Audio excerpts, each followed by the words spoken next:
Artičoka. Možno ju poznáte, no je to fakt unikátna rastlina s bohatou históriou.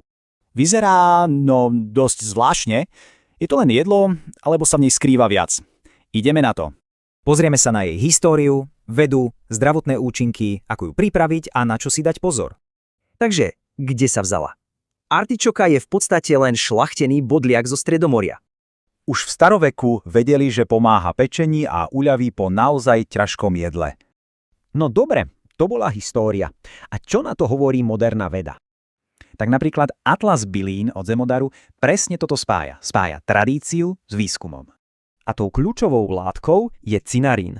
To je tá typická horká chuť artičoky. Listy sú plné aktívnych látok, fenolové kyseliny, flavonoidy a dokonca aj prebiotikum inulín.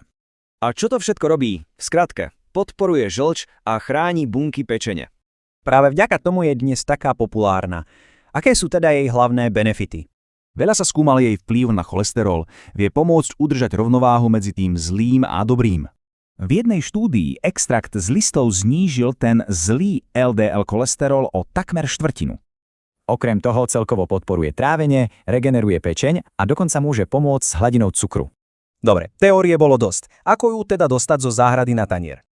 Ak ju chcete pestovať, pamätajte, je to trvalka, ktorá potrebuje veľa slnka a neznáša mráz. Príprava vyzerá zložito, ale v skutočnosti sú to len 4 rýchle kroky. Najjednoduchšie? Polovice povarte asi 10 minút a potom šup s nimi na grill. Na záver pokvapkajte citrónovým maslom. To je tá klasická, dokonalá kombinácia. Ešte predtým, než sa do nej pustíte, zopár dôležitých poznámok bezpečnosti. Je síce bezpečná, ale pozor, nie je úplne pre každého a v každej situácii. Opatrnosť platí hlavne pri žlčových kameňoch a ak máte alergiu na rastliny z čelade astrovitých. A samozrejme tehotné alebo dojčiace ženy by sa mali o jej užívaní poradiť s lekárom.